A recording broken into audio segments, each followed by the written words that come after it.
Peace. I'm Sierra, and welcome back to the Tarot Alchemy Podcast. This is the place where we don't just tell you the meanings of the cards and the archetypes throughout tarot, but we show you through its relevance in different Black and other Indigenous spiritual and cultural practices. Joining me in today's episode, we have Dominick here, who has so many years of experience, well over 30, if I remember correctly, in divination practices that are associated with the ATRs and also with tarot. So, in today's episode, we are getting knee deep into the art of divination and how it applies to not just tarot and other spiritual practices, but how we can make that connection within ourselves to connect with spirit and be the best version of ourselves. So, Dominic, welcome. It's so good to have you. Thank you, Sierra. It's a pleasure. Excellent. So before we get into anything, please indulge us in your spiritual and cultural background and how you got into tarot as well. Okay. Um, so I am initiated in Afro-Brazilian Candomblé for 21 years. Um, and I kind of came to that practice because my mom, who is Filipino, by the way, and my dad is Italian, but my mom would go to Botanicas, which are spiritual stores for the Afro-Latino community. And there happened to be one not too far from us. And there were similar practices in her culture. So like lighting candles to the saints and so forth. Um, so eventually that kind of led me to there. As far as tarot, my aunt, who is my father's sister-in-law, she considers herself a witch, and she noticed from a very young age that I kind of had a inclination towards spiritual things, but she didn't really like push me towards it. She waited until maybe I was about 16 years old. Um, and then we started to have conversations about witchcraft, about spirituality, about tarot. So what had happened, I know that sounds very New York. What had happened was in the next town over, um, where I was growing up in Long Island, just out of New York City, um, there was a spiritual shop opening up, and they had tarot decks. So I went with my mom one time and she offered to purchase a deck for me, and it was the Chinese tarot, which was really difficult to read. I don't know how, as a 16-year-old, I was able to, because it's not like Rider-Waite-Smith at all, or Thoth or Marseille or any of those systems. But somehow, I don't know, I was able to like read the cards for like family members, for friends, and for classmates, and that's it. Kind of started from there. But then I started getting other decks. I actually got a Rider-Waite-Smith deck, and I started like looking at books from the library and just got finding my way from there. And then my aunt taught me like a few simple spreads here and there and some tips and so forth. That's amazing. And starting off with a Chinese tarot deck, oh my Yeah. goodness. Was it written in, I think Mandarin is the proper terminology for it. Was it written in that, or was it It just was symbols from their actually culture? I think it was published in the 70s or 80s, if I'm not mistaken. And I got it in Wow. 1994. And it's published by US Games. So it was like, I don't know if it was like translated into English or the author like did it for an American audience. And the deck is gorgeous, but it, I think it had more in common with like the I Ching and that system of divination than a typical. Because if I was to compare it to like a Rider-Waite-Smith, like you don't really see a correlation too much. But somehow I would like look at the cards and like, oh wow, that means this. Like the I believe like the universe card was Guanyin, the Bodhisattva of mercy, which I kind of knew, from learning about Buddhism in school. And I was like, okay, this has something to do with completion, with compa, and I would kind of like figure it out on my own. Um, but it's funny, like I gave that deck to a friend like a year later, but then when I purchased it again as an adult, I looked at it really critically, Sierra, and I'm like, how did I like read this as a teenager? I don't know. Like, I think it's like more the topic of our discussion today, like this the spirit-led divination rather than just always by the book.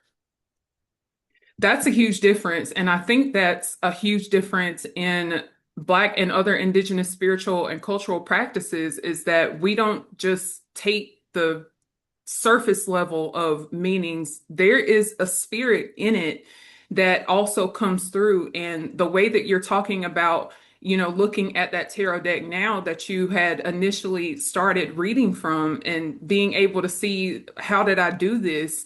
I feel like that was also a little bit spirit led also, and Yeah, how you came how that came to fruition for you. So that's amazing.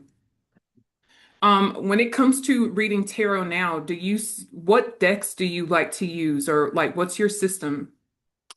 I'm gonna sound like, when those people go to like a meeting and like I have a problem. Like I have so many decks, yeah, like um, some I've won in contests like or as PR campaigns.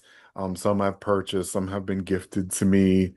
But I will say the ones that are more in my rotation uh is the New Orleans Voodoo Tarot by Sally Ann Glassman and Louis Martinet is one of my favorites.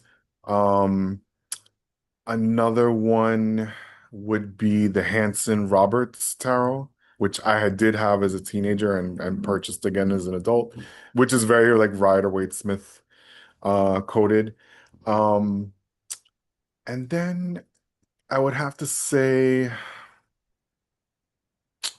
the Aquarian deck, which is very like 1970s-ish. So it's like it changed. I don't know. I'm very like fickle like that, I would say. It depends like what am I in the mood to today? Or what do I think would like if I'm reading for someone else, like what deck do I think would help the client? Sometimes I kind of go with that. Um, and I just take it from there. That's amazing. So before we get too deep in the weeds, I kind of want to have a little bit of a basics conversation here with Yeah. what divination actually is. So can you break that down for us? So I would say divination, I mean it's in the word to divine. And like in Spanish, the word is divinar. Like it means to kind of like to. Some people use the word like to guess or to kind of glean information. Um, so for me, divination is like looking at the patterns of the future and seeing like what are the possible outcomes. And if you make this choice, this could be the result. If you make that choice, this will be a result. So I kind of see it, and especially with tarot, is kind of like a roadmap. And you know, the divination gives you the patterns, but it's up to you to kind of make those decisions, make those choices based on what the reading is telling you. And so like you can make a more informed decision about what it is that you're asking about. So there's a lot of symbolism that comes with divination that we're looking into. And I think that's the beauty of the tarot practice in general is not only being able to look at each one of those archetypes, but being able to kind of break it down in a way that's digestible for whatever situation you're reading into. It makes you more observant and it forces you to be present in that way. I think that a lot of our awareness happens whenever we're able to sit in the present moment and be able to have a bird's eye view into what we're reading into, whatever questions that we may have or insights that we're looking into. That's something that is great outside of just the tarot practice, but then also translating that over into our daily lives. What does all of this mean? What are these symbols? Like when people see angel numbers often, what does that mean? So it kind of takes the mysticism out of divination to where it feels like a lot of times when I see it on social media, it feels like it's exclusive to a certain type of person, people who are spiritually gifted or spiritually inclined. I feel like sometimes it's often marketed as something that only those people can do. And I think of like in Christianity, a religion that I grew up in, when you think about prophets and prophetess prophet, the female Yeah. version of that. When I think of that, we always look to them and preachers and pastors that are able to connect with God in that way. And we go and we fellowship and we get the word from that one person. But we're not really taught that we also have to, that energy within us to do the same thing. And so, with what you're saying about divination being something that is heavily rooted in pattern recognition and breaking down the symbolism and everything, it kind of takes out that mystery of it. Being that we're all spiritual people in this human experience, I feel like people forget that if we're also a spirit, we also have that connection to spirit. It doesn't have to be so you have to sit on this, high place in some type of whatever religion or whatever it is to have access to that. Yeah. And I think it goes back to my story too. I literally was a teenager. Like my parents are going through a divorce. It was like tumultuous. We were leaving our house, and moving in with family. So I would, like I didn't have any like background or anything. I just picked up the cards and just started doing it. But I was also kind of beginning a spiritual journey that my aunt thankfully was there to help me with. Um, and I'm glad that you mentioned the church. I was raised Roman Catholic, so I kind of come from that kind of cultural background. But like in this moment too, presently, on social media, like I recently saw the video of Jasmine's garden, right? She who's a spiritualist and an Amazing. occultist and a pastor's daughter going against, right? Well, I don't think she was going against them because I feel like the onus is on them. Like the 20 or 21 Christians that were in that video, um, I feel like they were being the aggressors towards her, and she was just merely stating, her beliefs, right?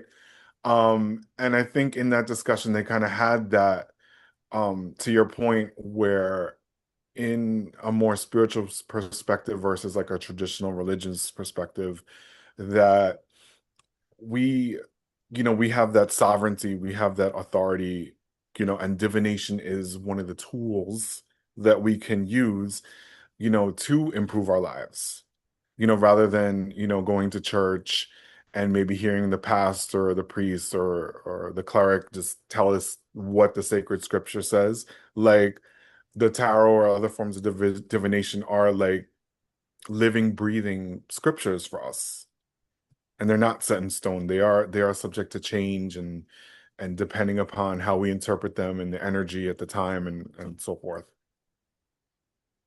I would ask anyone who is looking to deconstruct themselves from those type of patriarchal type religions in that way to look at that interview and Yeah, see the difference. I feel like even if you weren't a Christian or a spiritual person, if you could just look at the temperament of her yeah, versus the Christians, there's yes, a stark difference between a connection with God and just knowing God through dogma.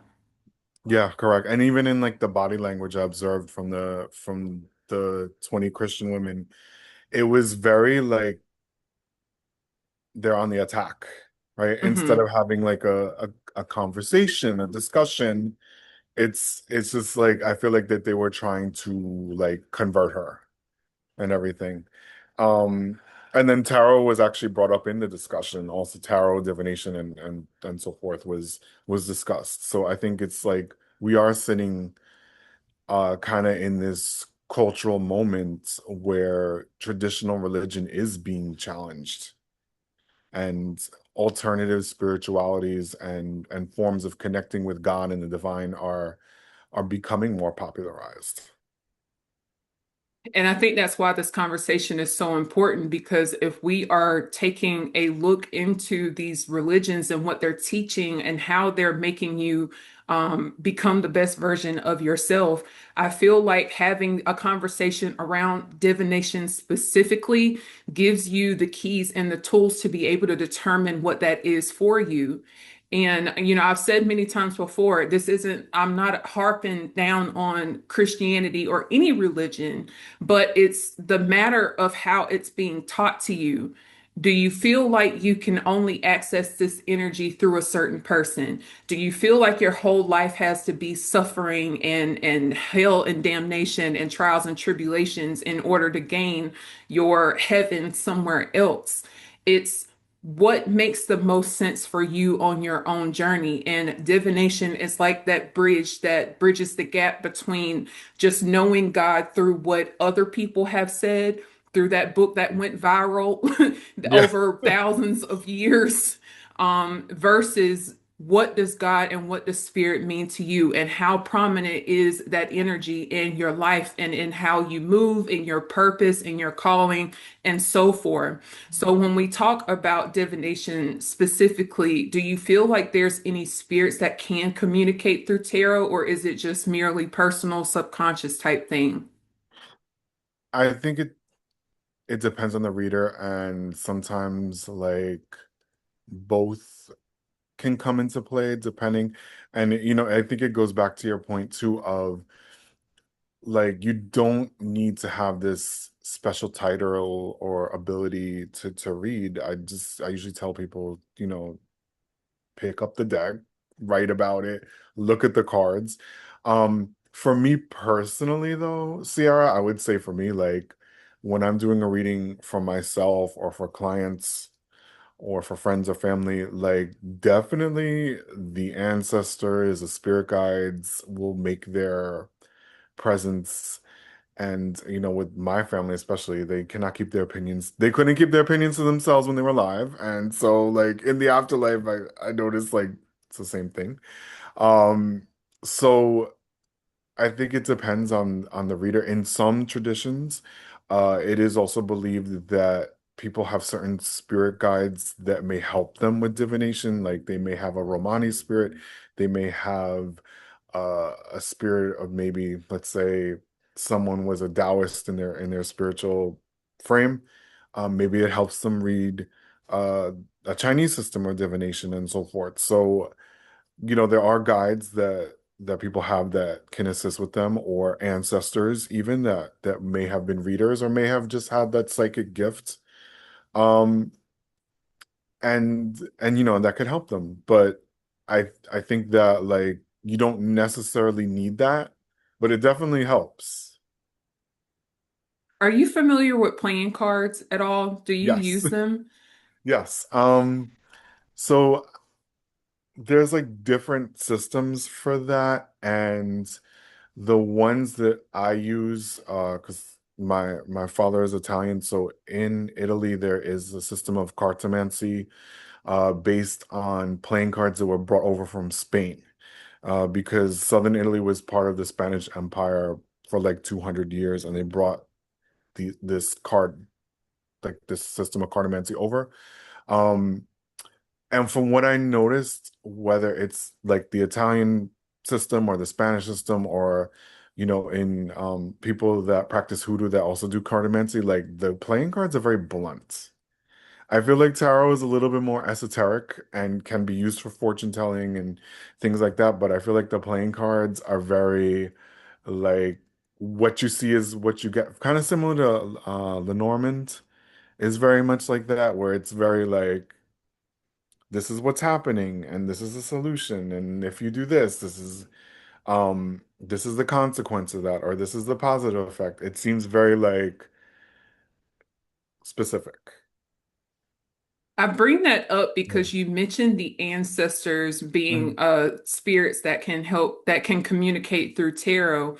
But then you all hear in the hoodoo space that Yeah. there's not a connection with the ancestors and tarot, but yes to playing cards. Yes. But when I think about the origins of tarot and cartomancy in playing cards, they have a very similar history. So Yes. I'm thinking, what is the difference between them using that card system versus playing cards? Well, I know historically tarocchi or the tarot started out as a game, that the aristocrats would play in Europe, and playing cards were brought over from Asia, probably more likely around the time of the Crusades. And they were primarily used for divination, and they were like banned by the church at one point. And then somewhere over the centuries, the two kind of switched, where tarot became the more esoteric, more for divination, and playing cards became known for more poker, uh, playing games and such like that. And the cards the Italian cards that I use, they are used for like playing card games also. Um, I think it goes to 2 points, and then one I'm gonna give an answer that my ancestor gave me. So I think it's also accessibility. It's easier to get playing cards per se than tarot. Like you can go to back in the days too, you probably could go down to the drugstore and buy, and I still see them in the pharmacies. They're not that expensive. They're easy to print. If you spill coffee on them, like it's not the end of the world. If you spill coffee on your $60 Salvador Dali tarot deck, that might hurt a little bit and everything. And that kind of led to a revelation that was given to me by an ancestor. Um, I was sitting in my kitchen table, Sierra, and I was just doing like one of my daily readings. I'm laying out my cards. And I hear my great grandmother, who was a practitioner of Italian folk magic, and I could hear her voice clear as day saying, "Look at you with your fancy tarot cards." And I'm like, "What is your problem?" Right? Like, why are you like I'm here and I was like, "Well, what do you like? Like what did you read when you were alive?" And she's like, "I just use regular playing cards." And nobody knew I was doing anything because they thought I was playing solitaire. They thought I was playing a game. And meanwhile, I was checking on this and checking on that. And I'm like, okay, but this is the 21st century. Like, what do you want? She's like, well, I'll show you, right? She's like, next time you have a question, don't use your tarot cards. Go to your playing cards. Ask them the question. So I asked them the question. I was like, is such and such going to happen? Says, yes. The next day, such and such happened, right? And I was like, and then she says to me, well, you see how fast you came up with that answer and how direct it was? And I was like, I see your point. Um, so I think it's a matter of how you use the cards. Like, I feel like whether you use tarot, you whether you use playing cards or whatever system of divination, you're gonna come to the same answer, but it may go about it in a different way. That's a good point because it ultimately it boils down to if you are using cartomancy to connect with your ancestors, it's so much easier and mainstream or streamlined to be able to connect in ways that they also did. But it doesn't mean that tarot can't also fit. It's just what makes the most sense for you and your ancestors. So I'm glad we cleared that up because Yeah. I was like, anyway. Yeah, So I saw the discussion too on social media. Someone brought up the point like, well, the ancestors are also evolving and learning new things too. So they may have used playing cards like, mine did also. Um, but maybe they're learning about the tarot through you, and you're introducing this new system for them, and maybe it may take them time to acclimate to it, or maybe use playing cards for them. I was like, and again, I guess it goes back to your point, like whatever is comfortable for you and your ancestors, and whatever you work out with them, and so forth. that's such a beautiful Yeah. answer and a polished way to put it. Yeah. Okay. So when it comes to your condomble and tarot, when's a good time to use one versus the other? What are some scenarios or situations where you would pull from one versus the other?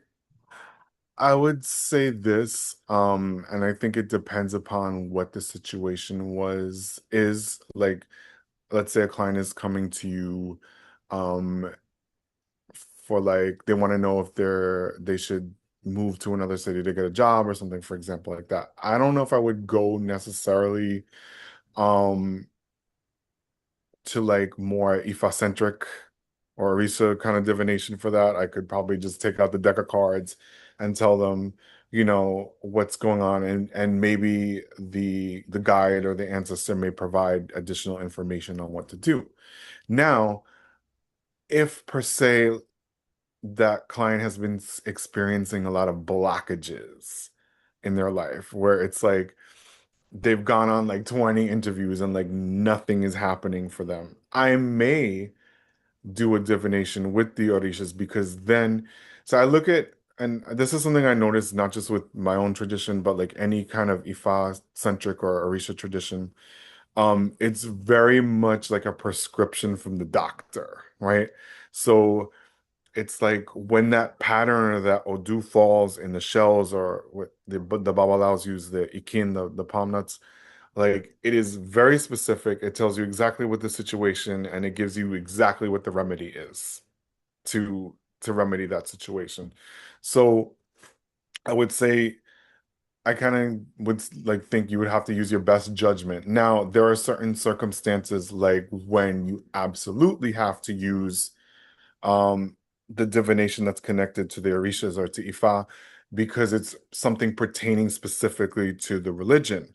Like if a student has been coming to me and they're like, "Well, I want you to be my godfather." And I was like, "All right, let me ask my Orishas." And they say yes or they say no. Like, and then whatever the decision is, I have to abide by it because I'm specifically asking about something in the religion. Or when someone wants to know who the Orisha that like rules over their head, the tarot cards won't say that, of course. Only the Orishas only speak through certain prescribed forms of divination, the cowrie shells or the ikin nuts that the Babalaos use, and that's it. Like they don't like tarot cards are not involved whatsoever. So you would say more heavier, significant topics you would reserve for the ATR divinations. I would say yes, but even so, because there are spiritualists in various traditions that can use a deck of cards, or they can look into a glass of water or a coffee cup and like come up with the whole remedy too. So, um, I think it's up to the diviner's judgment or what they're comfortable or what they feel is maybe best for that client.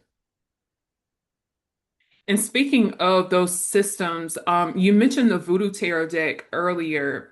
What are your thoughts on the integration of those spirits in that divination system specifically? Well, here is where it gets controversial because I think you sent me one of the questions is there are a lot of ATR themed decks like over the years. I have a majority of them. Some have been gifted to me, some I have purchased. Um, I think they like back to my earlier point, like the Orishas definitely or the Loa, for example, do not speak directly through those forms of divination, but there are spirits that work for them that can. Like, for example, in a lot of ATRs in the diaspora, um, we have the Orishas, which are the divine forces, and I see like your altar in the background, the Netar, the deities, the divinities. But then there are certain classes of spirits that fall under their umbrella. For example, I kind of think of like the word that they use in Portuguese is phalange, which or like phalanx, so that the Orishas have like these groups of spirits that are their messengers or their emissaries, and those entities speak through those mediums. Like they could speak through cards, they could speak through glasses of water or whatever divination someone uses. So it's kind of like you're not talking to like the president or the CEO of the company, you're talking to their secretary. But the secretary is acting as their emissary and can give you sometimes what you may need at that time. Okay, so you see it more so as I guess like God and angels. It would not Yes. necessarily be God, who God source universe, however that Hmm. translates. It would be the angels or the Yeah. archangels that come through with tarot. Yeah. So whenever we have those, when those cards come up, if there's a card with Oya on it, it Hmm. doesn't mean you're Oya's baby. It Right. just means that maybe the themes of Oya is present in your life right Right. now, and Exactly. they're Like, informing you this is what you can do, what she would do, what you should do, yeah. versus Oya talking directly through that tarot card and Yes. being like, Right. Like, okay, that makes sense. Yeah, and exactly is what it is because like even in some ATR traditions, like specifically in the diaspora in the Caribbean, some people will keep a deck of tarot cards by their Gitana or their Romani spirit or something, and that you only they use that deck to communicate with that spirit. That particular Gitana or Romani spirit may be an emissary of Oshun, for example, right? So they may wrap a yellow handkerchief around the statue or image of that spirit. So it's kind of like my friend Allie, the Bronx witch. Like one time she was doing a reading for me, and Freya came out, the Norse goddess. And my grandmother was German, and she's like, "But I also feel your grandmother here, right?" And the card that she saw was the Queen of Swords, and Freya is a warrior goddess, and my grandmother, her name was Matilda, which means battle maiden in German, has a very war had a very warlike personality when she was like she loved, but she loved very fiercely. So she was saying that sometimes when you do divination, there's like layers, like the divinity will be there, and then the ancestor that kind of has a connection to that divinity, and maybe the angel, the archangel that kind of is in that current or whatever emissary or spirit, and sometimes you kind of, and I think for us as diviners, right, we kind of have to use the discernment and sift, like, is this Freya talking, or is this my grandmother speaking, or is it both?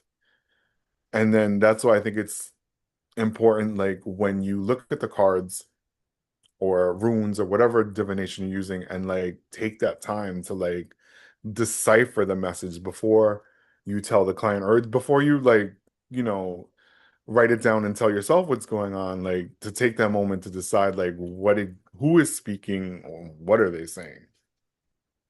Or is That it like, moment, yeah, go yeah, ahead, sorry. or like you brought up before, like is this maybe my subconscious speaking, my fear or my desire, or my higher self, like I think it's important to like decipher, or maybe it could be a combination of all those things.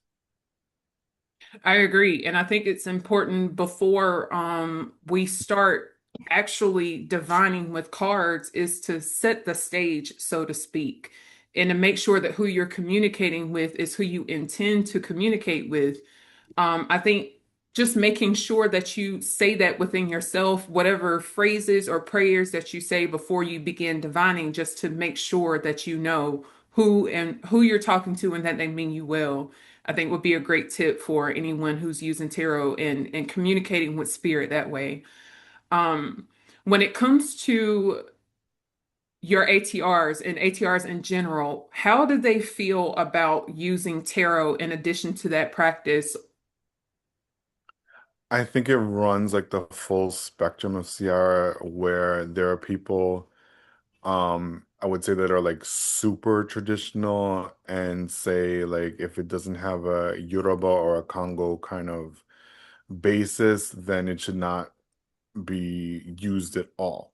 Now, there are others that say, and I think this is more something I see in the diaspora, um, because we have that mixture of different cultural influences on top of the African, where there's also an indigenous influence. There's also the Catholic European influence. Like it's hard to take that out, even after all these hundreds of years. Um, and then the influence of Spiritism, right? And so on the other side of the spectrum, there are people saying that, you know, using tarot is more of a tool to help you communicate with your spiritual guides. And some of them are not connected to our religious tradition, and some of them are. Um, so I think it ranges. It's more like there's a spectrum of people that are like dead set against it. Like, I don't want to be like this at all, right? And that's fine. And then there's people, because the thing with ATR religions that they are henotheistic, so that we do acknowledge that there is a creator, and we do acknowledge the Orishas, who are the divine forces of the universe, and deified ancestors and all that. But that doesn't mean that other gods and other pantheons and other entities don't exist. So someone may be a priestess of Oya, but um maybe let's say they're from Trinidad, right? So Trinidad has that mix of like African and East Indian in their makeup, right? Maybe in their family there's also devotion to the Hindu goddess Lakshmi. So you have to honor that connection. And there's nothing in Orisha or Ifa that says you can't do that. And sometimes it will come up in divination that you have to do that because they're like, your grandmother who was Hindu, your Trini grandmother was Hindu, is mad that you're not praying to Lakshmi. So what do you do? So it's like, yes, you can be a priestess of Oya. And then maybe on Thursdays, you do your devotion to Lakshmi in a separate corner of the house. I So it immediately depends. think of one of my favorite spiritual books, which is Jambalaya by Louisa Tish. She talks about how she is not only a priestess of Oshun, but she Yes. also has explored other paths. Um, I That's a sticky place for me because Yeah. I'm like, I I don't think that, it's just one path, Hmm. regardless of what you practice. I feel like there's, I'm trying to say this correctly. Yeah. I feel like there's space for all of it, but with control and Yes, I agree. intention, of Hmm. course. And I think what's interesting about what you're saying about ATRs is that everybody, even in those practices, everybody doesn't practice it the same way. Correct. And Yeah. so I compare it to how I was brought up being Christian. There's so many different denominations of that particular practice, of that religion, where it's one text, but everybody is picking and pulling of what's more important or significant than the other. So I guess my question is, how do you determine what's right for you in that way? Do you understand what I'm saying? Yeah. Like, Yeah, I do. And this is where it gets tricky and it gets complicated. And I think that um as spiritual people too, like we've lived many lifetimes, but also in this lifetime, we have the influence of things that are ancestral or things that we may have to work with in order to fulfill what we have to do here on this plane. I know that sounds very esoteric, but also sometimes it's um you have to honor that part of yourself that may speak to that practice. So again, like I think with the ATRs being henotheistic, where it's not like Christianity or Islam or Judaism per se, which is like you can only do this and nothing else, or if you do something else, you're gonna go to hell. Like we don't have that prohibition. And even before that, I would say, like even in Africa, before the transatlantic slave, there was already a mixture of different groups coming together, the Dahomey, the Yoruba, and so forth, and they were exchanging, like you brought Oya, for example. Oya, a lot of scholars say is not an Orisha of Yoruba origin, that she's actually from Mali, that she's from across the Niger River, and that wow. historically there was a princess of that region that married a Yoruba king, and that's the basis for Shango and Oya.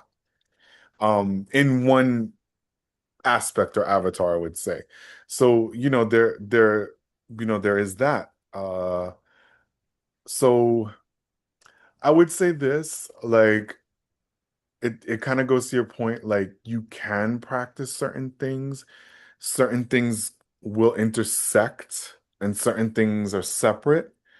And I think this is where the proper divination comes into play too, because it will tell you yes, you can work with this, but you have to do it in that context, right?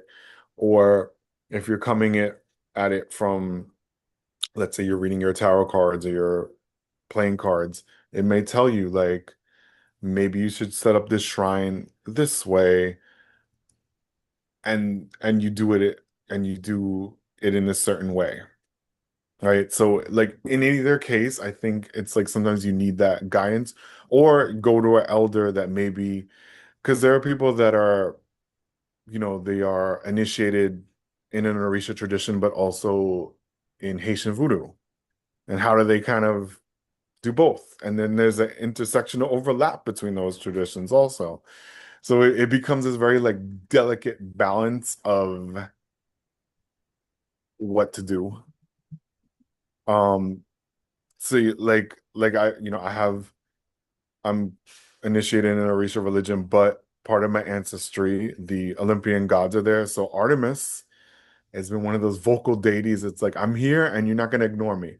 So, and, I kind of like went to both sides. Like I did that kind of divination, but then I also went to the Orishas. I'm like, is this okay? And they're like, absolutely yes. Like, what's the problem? Why do you even bother to ask us this? So I think it's like, and in terms of the Egyptian gods, Thoth Tehute has always been there for me. And it's like he's another one I can't ignore. So it's like you kind of have to like, but then you don't want to overcomplicate it so that your house looks like it's got 70 million different shrines too.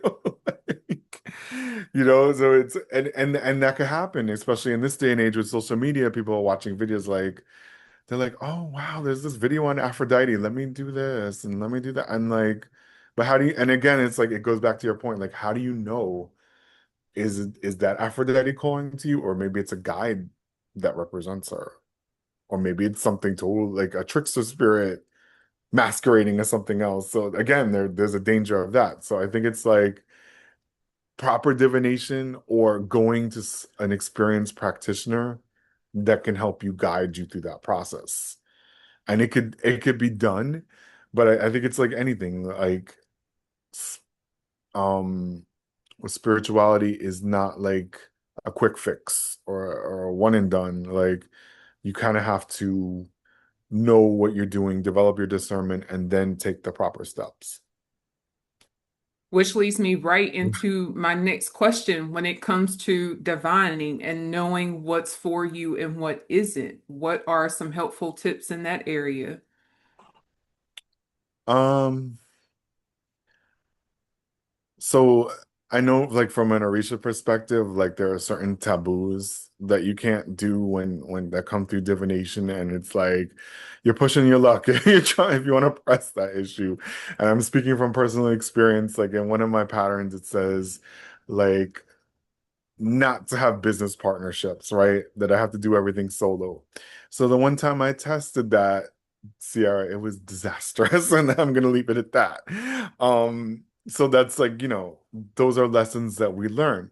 Um, and then through other forms of divination, let's say like we'll use tarot or cartomancy for an example, like the cards may say you're not ready for a certain situation and you push the issue and then you find yourself in a pickle or something like that.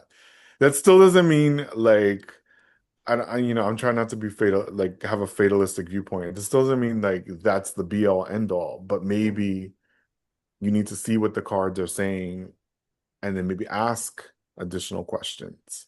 Be like, well, what's an alternative? Or what do I need to do to prepare for this? And get more information. Because I feel like if you're armed with the knowledge and information, no matter what, whether you go to the Orishas for divination and do it through that system, whether you're using tarot or using like playing cards, I think the more facts that you have, the better it is. That's a great point because I think about tarot, for instance, and how sometimes when we do that reading, maybe the tarot card pops out or something that we don't want to see, and it tells us Yes. the opposite of what we want those cards to show up and hmm be. But when it comes to divination, there's a level of trust that has to accompany your practices with divining through any type of spiritual practice, I would argue that what you receive, you know it to be true for yourself. There's just a it's just an inner knowing, I would say, at the end of the day. And if you want to test that thing and see how it goes, if that is the way that you're going to test your divination techniques and seeing if did I hear what I think I heard, then hey, that's you and your business. Yeah. But I feel like that's something that happens over time because when it comes to doing divinations for yourself, there's that sticky area where you kind of have there's a level of bias there also where Yes, you agreed. Yeah. already know a lot of what's going on versus reading for a client. But when those readings come up, it's like, am I seeing what it should be or am I seeing what I want it to be? Yeah, and that's a slippery slope too that I have noticed over the years, which is why it's kind of like going to the doctor sometimes, like, I need a second opinion on this. And then I may go to one of my colleagues or an elder and see. That makes a lot of sense. Always having a backup plan, but then also knowing when to trust yourself. Yeah, Because it's a you'll fine always line. end up meeting these practices like, okay, y'all showed me, but let me go and get a reading and make sure. There's going to be a point where it's like, no, you saw what you saw, you Yeah, know exactly what it is, you have to lean and trust into that. So I think there's no cookie cutter explanation or answer to, when you divine, how do you know for sure that this is what that thing is? It's just lived experience at yeah, that point.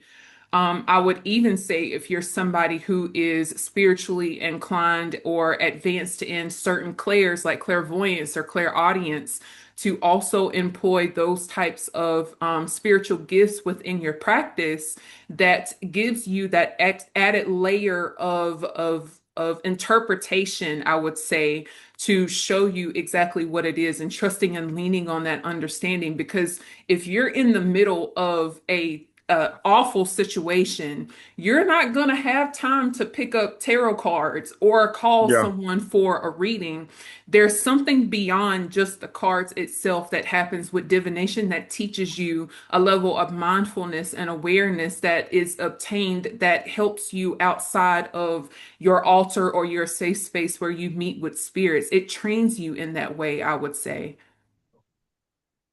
yeah. And I think that's like a lot of spirituals have brought up the discussion is like, when does the tarot stop being a tool and start being a crutch? And then people are relying on it too much and not living their life. So there's that delicate balance too. Like, they do say like, oh, pick a card for the day and see how it is. But then sometimes even that practice becomes like, what's the word I'm like, self-deprecating. Like sometimes that practice can trip you up. So I think I think it's also important too for us spiritualists and as diviners, like know when to take a break. Like know when, as as people would say, know when to go outside and touch grass and just like let it rock at that point, because it's like maybe you do know the answer, but you're not maybe ready to act upon it. Maybe you need that time. Go for a walk, go to the movies, do something else, like come back to it. Because life is our greatest teacher, one of our Yeah. greatest teachers for sure. And the same way that we look to the symbols in tarot to help bring forth a picture that we understand to help interpret our situations, nature also teaches us these things. It's been that way since way before cards were ever invented. So that's a great point as well. Um, the last thing that I really want to touch on is for people who are just beginning to learn how to divine using tarot. What are some practices that you have for yourself when it comes to maybe picking a deck and how you cleanse it, store it? How do you prepare yourself for those readings as well? Um, so I know there's like various ways that people do based on their tradition or based on what their intuition tells them. So when I was younger, my aunt would say, get the deck, put under your pillow for a couple nights, and then, bond with it. Um, I would say look through all the cards first and then gauge your reactions because, like some cards may trigger you. They may remind you of someone or a situation. You may be repulsed by it. You may be attracted to it. look at those repulsions and attractions, and they may change over time too as you know, progress with the deck. Write about it.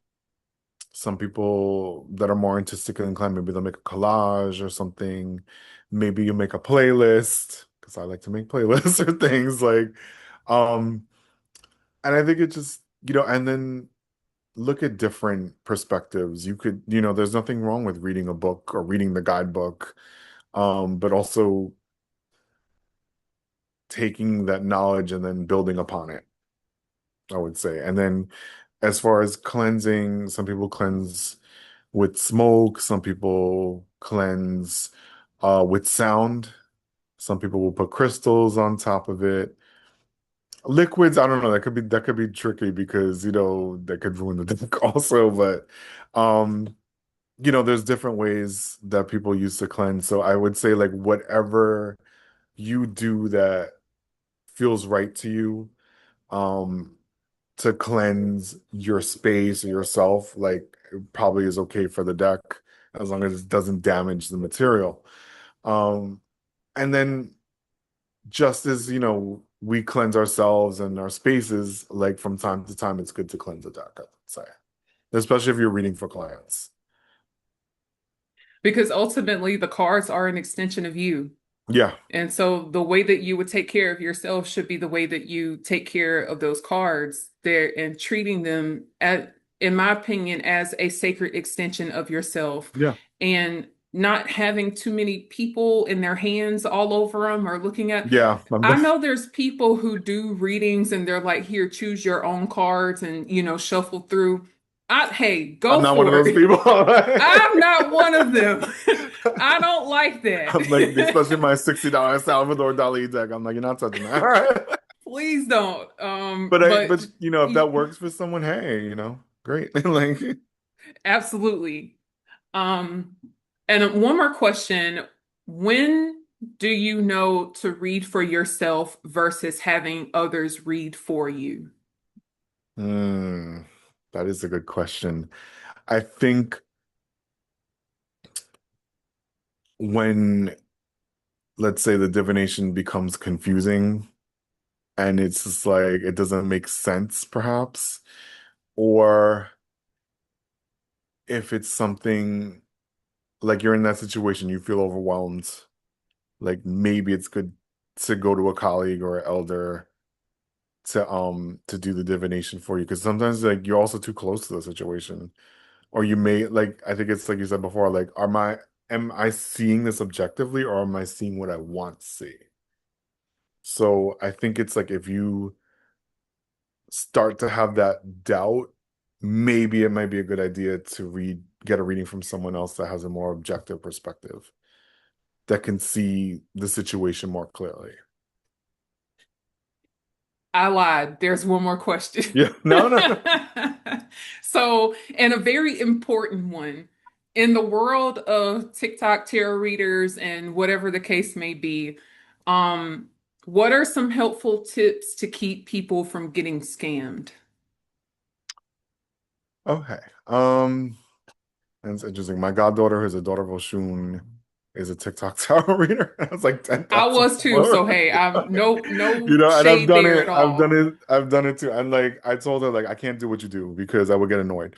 Right? Like, but that's just me. I kind of prefer like one-on-one kind of like readings or like face to face and so forth. But it could be a generational thing also because she's like in her 20s. Um, but I would say with scams, like I have noticed this one scam that keeps reoccurring on social media where the account, and it's usually like impersonating someone else. Like they'll impersonate a bigger account, let's say, and then slide into your DMs and be like, "Hey, I have a reading for you." And I'm like, I don't know any spiritualist that does that, like cold calling or whatever. I think that's a big red flag. Like normally, um, I would say like most spirituals, like the clients come to them. They may put out ads, they may do promotional things, but they're not just going up to random people for a reading. Like, I think that's a big red flag. Um, Another thing I noticed too, like with people doing readings on TikTok or on social media, like look at how they're speaking to the clients also, like the tone and everything like that, but also like if you know what the meanings of the cards are, and again, things are subject to interpretation, right? But if like they're doing a relationship reading, for example, and they're like, the Seven of Swords, the Tarot, and the Devil, and they're like, this, that means he's gonna come back to you and get married. And I guess you're already shaking your head too, because I'm doing the same thing. Like, oh my, like, no, like you're just like scamming people because you haven't had the time uh to like study the divination and everything. So I think that's a big red flag too. So it's like their knowledge, their tone, um, how they're explaining everything. Um, are they speaking in a very egotistical manner and whatnot? Like, is this just something to like feed their ego or whatnot? Um, but definitely the first one I do see a lot, Sierra, and like it's been a couple of years now. Like it was like heavy, I would say a little bit before the pandemic, and then it kind of like tapered off. But now, like I see like a rise in it again. I'm like, but like the whole community is like discussed this already. So like I don't know why like they're trying the same old methods, but beats me. Like. I agree. And there's a couple more things that I would add to it is just because they're not the reader for you doesn't mean they're not a good reader. Yeah, And I that's also think a very true. good reader would know that Yeah, firsthand and tell you that you're not the client for me. Like if I'm having a yeah. career situation, I'm not going to a tarot reader that specializes in love readings. That Hmm. doesn't translate well. But then also getting blinded by the aesthetics and the Yes. look of everything and, having whatever, right? Allowing yourself an opportunity to actually sit and observe and watch and not be so quick to be like, oh, they have millions of followers and they do all of Mm, this and they show themselves this way. So they're going to be the reader for me. Maybe not. Maybe yeah, not. Maybe so, maybe not. But I feel like there is an inner knowing that we have to get connected with within ourselves to allow our spirits and our ancestors to guide us to those people yeah, instead of being, consumed by the glitz and glamour of everything. And then also just taking the time to observe them in their environment. Maybe if they have a live session and you can watch them do readings for other people, seeing if they have similar situations or seeing how, like you said, their temperament, but seeing the ways that they shine in their own tarot readings and seeing if that's something that can also fit for you, would make the most sense. it's interesting you brought up like the millions of followers thing because I'm gonna bring up another pop culture moment that's going on. So without naming names, there was a famous tarot reader. And again, it's kind of like dovetails the whole Jasmine's Garden situation of the whole like spirituality and divination versus traditional religion and stuff. So there is a tarot reader that has renounced it and Hmm. gone to evangelical Christianity and now is like demonizing it. And they're not the first, right? We've seen it before. Like it seems to be uh every so often this happens. So I think that's something to keep in mind too. Just because they have millions of followers does not mean that they have a regular everyday spiritual practice that is grounding them, that is guiding them. And I think that's important because, the discussion centered around this moment, let's say in pop culture history, is, if you're reading for that many people, like, are you taking the time to take, like, I think you brought it up before too, like, are you taking care of yourself? Are you spiritually cleansing? Are you making sure that you're getting all the things that you need to recuperate? Because it's draining sometimes reading for people back to back like that. Um, And that's another thing too. Like I think that's another like red flag too. Like are they reading like back to back to back to back and you're like you don't take a break? Um so I think the millions of followers and popularity does not necessarily translate to someone being a good reader. They may be, and I think it's like you kind of like you said, like you have to observe, you have to do your due diligence and your homework and that. But I mean, there has been this trend of, you know, a lot of readers going back to Christianity, going back to the church. But, you know, again, and I think it goes back to the Jasmine video too, like have they done their proper deconstruction? Have they done their due diligence? Have they studied? Because I think if anything, before you can read for others, I think you have to master something first. And then you can do it.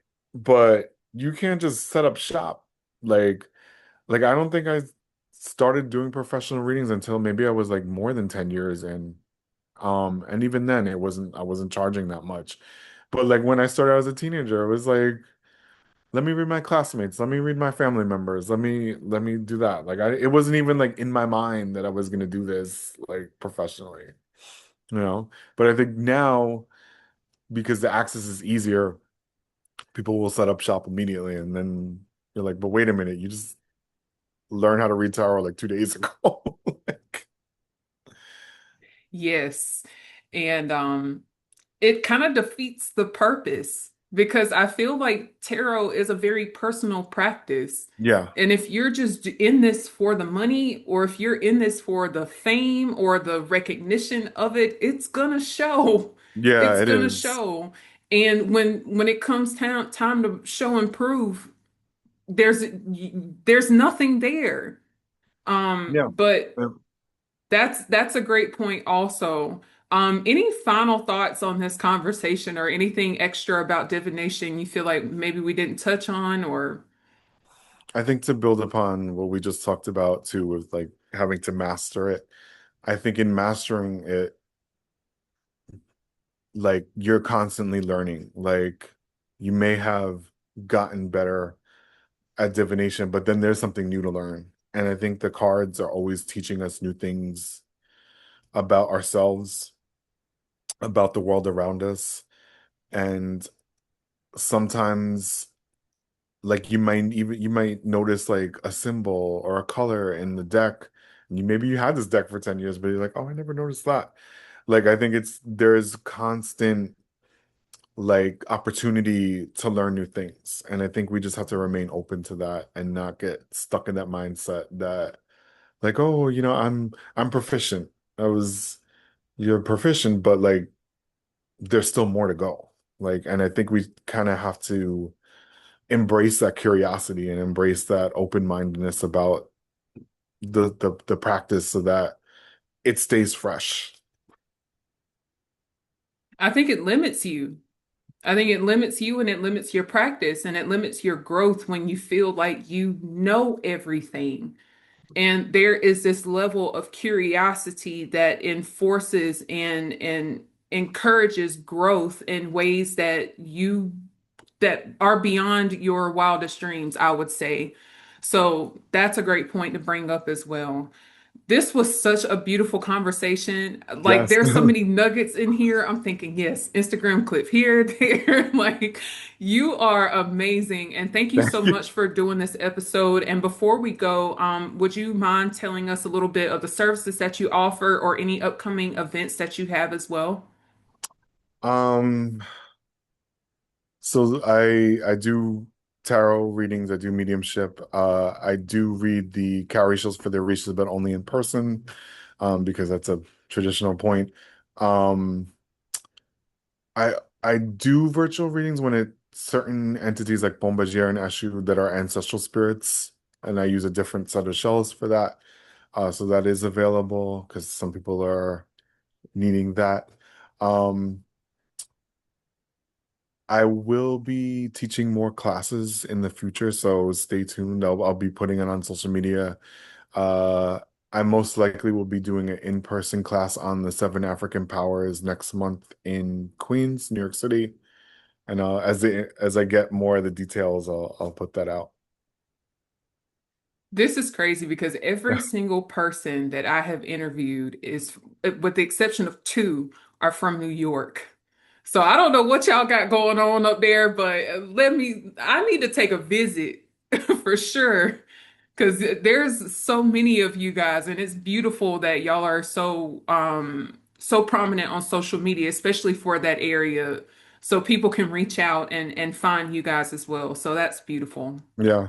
I mean, the irony is like compared to New Orleans, for example, like New York doesn't feel very magical per se.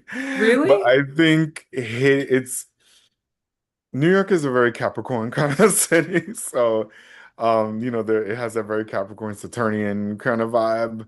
So I think like the magic is more like hidden. Like you gotta know where to go to get it. Whereas like when I visit New Orleans, it's like I turn the corner and there's something spiritual. So I think it's kind of like I feel like that's like the difference between the two.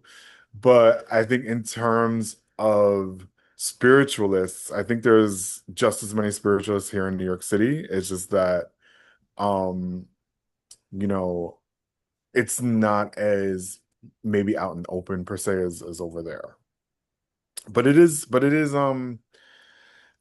I think also, and like gentrification has destroyed a lot of that culture here because we used to have a lot more botanicas and occult shops, and now there's less and everything. So I think what people are starting to do is form community more and kind of learn from each other that way. I mean, we still have those stores and everything, and there's actually some new ones popping up, but I feel like it's like that wave of gentrification that has been like an onslaught, especially on Black and brown communities. It's like we're like fighting to survive here in that sense against that like very like bland kind of energy. But I do feel like at the same time, New York is kind of going through a spiritual renaissance in a way because a lot of the young people like I want to learn about this and I want to know about this. And it's great to see that enthusiasm from them. So I think that kind of gives me hope. So who knows? Maybe 10 years from now we'll have this conversation, CR, and like I might be speaking totally different on that. Like, It's yeah, beautiful. And yeah, sometimes those things happen that pushes us in a corner to link up and get yeah, together with community because even though our spiritual journeys are very personal, we're not in this alone. And it's beautiful to have a sense of community and support around you, people who share the same, maybe similar spiritual beliefs to yourself so we can grow and pick each other's brains and learn from one another, but also stand very solid in our own power in that way as well. So that's definitely. beautiful. And I might need to take a trip up to New York sometime soon before it turns cold because I don't like the Yeah, cold. no, I'm not in the winter. Last winter was pretty brutal. Like normally the winters have been mild, but last one was pretty brutal. But if you do come, I would love to meet up with you and I'm gonna be a little biased. Like Brooklyn has the good occult and spiritual shops. I'm just gonna say that. Put that out Listen, I'm gonna just bring an empty there. suitcase and get as much candles and charms and whatever else as I can get. Well, if that's the case too, I would check out a few places in the Bronx too, because there's like a Botanica the size of a supermarket there. So it's a candy store. I call it a candy store. Listen, just being able to walk and be like, hey, I need a white candle for this. Let me just go walk to the store instead of getting in my Mm, car and driving 20 miles to find one like where I'm at, North Carolina. But I love that. That's beautiful. yeah. And if you want to see Egyptian stuff, the Met and the Brooklyn Museum have like a lot of exhibits, and the Met has a temple, a reconstructed temple of Hathor. Shut up. I know it's great. I always go there and like I always take a picture in front of it, and I always take a picture with Sekhmet. It's like a little tradition for me. So it's if you go there, like you have to see it. You'll definitely feel it. Okay, I'm sold now. All right, you guys, we are going to wrap up today's episode. Otherwise, we'll be here chatting for Yes. hours. But for Dominic and where you can find him, of course, I will leave it down in the profile in the description below. Make sure you guys are following, staying up to date on everything that he has going on. And if you learned something today, let us know down in the comments. And I look forward to seeing you guys in the next episode.